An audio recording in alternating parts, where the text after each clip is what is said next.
हिंदू मुस्लिम सबकी बात करते हैं, सबके विकास की बात करते हैं, तो आपको शायद भूल गए होंगे खुले मंच पर नरेंद्र मोदी ने कहा था, हिंदू लोगों अपने बहन बेटियों के मंगलसूत्र की रक्षा करो, नहीं तो ये कांग्रेस और सपा के लोग आपका मंगलसूत्र छीन के मुसलमानों को दे देंगे। तब हिंदू मुस्लिम के विकास की बात क्यों नहीं हुई? मेरे साथियों, ये भारतीय जनता पार्टी के लोग, हम जब गठबंधन के लोग मैदान में आते हैं, कहीं भी सभा होती है, प्रेस कॉन्फ्रेंस होता है, हमारे नेता आदरणीय अखिलेश यादव जी, आदरणीय राहुल गांधी जी जमा होगा, यही रामप्रकाश जायसवाल है जो अपने आप को कट्टर हिंदू कहते हैं।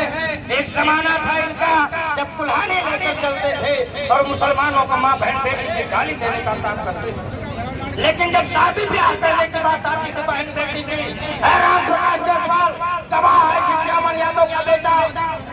आज सच्चिदानंद पांडे और रामप्रकाश जायसवाल एक ही मंच पर खड़े हैं। मैं सवाल करना चाहता हूँ सच्चिदानंद पांडे से, आपका आपकी आंख का पानी मर गया है, आप वो दिल भूल गए हो जब आप ही को हराने के लिए रामप्रकाश जायसवाल ने जिला पंचायत के चुनाव में ऑस्ट्रेलिया के कुछ मुसलमानों से रुपया भी लिया था। भूल गए मामा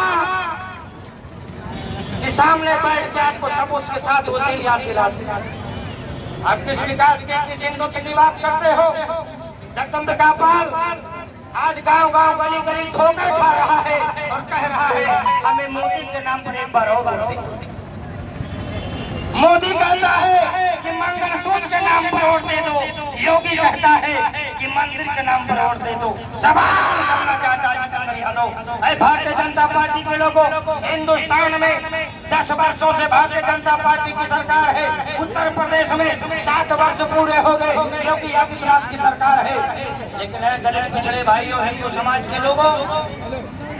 ये लोग विकास के नाम पर वोट नहीं मांगेंगे। भारतीय जनता पार्टी के लोग कहते हैं ये इतिहास नहीं पढ़े होंगे, लेकिन हमने प्राइमरी माली माइनहां से पढ़ाई शुरू की,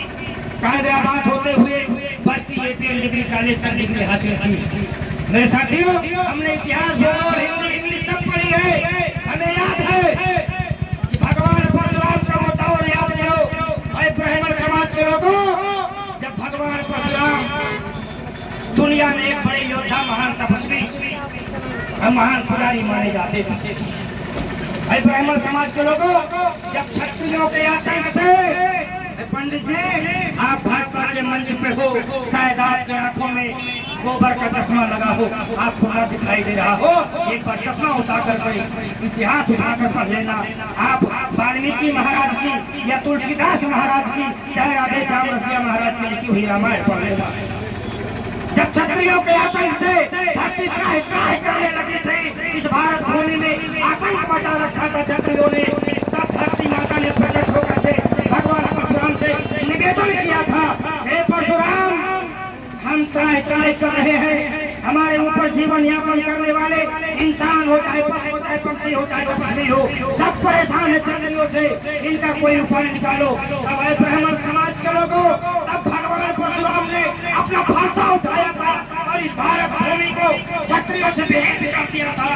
मेरे ब्राह्मण समाज के लोगों, आप कुरान है भगवान परशुराम की, आज प्रयागंज की पावन खंडनी सिद्धार्थ नगर पूरा जनपद क्षत्रियों के आतंक से त्राहि कर रहा है। आप निगाह उठाकर देख लो, ब्राह्मण समाज के लोगों, डुमरियागंज से लेकर सिद्धार्थ नगर तक जितने भी क्षत्रिय है, आज भारतीय जनता पार्टी के साथ एक साथ खड़े हो गए हैं। ब्राह्मण समाज के लोगों, आप कुरान है भगवान परशुराम की, ये मुट्ठी भर ठाकुर आपको आंख दिखाने के लिए तैयार है।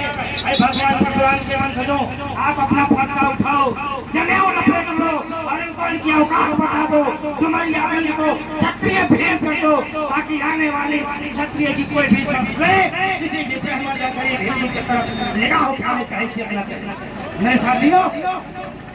और जब मैं बाजार के लिए निकला तो मेरे पिता श्यामल यादव जी ने मुझसे कहा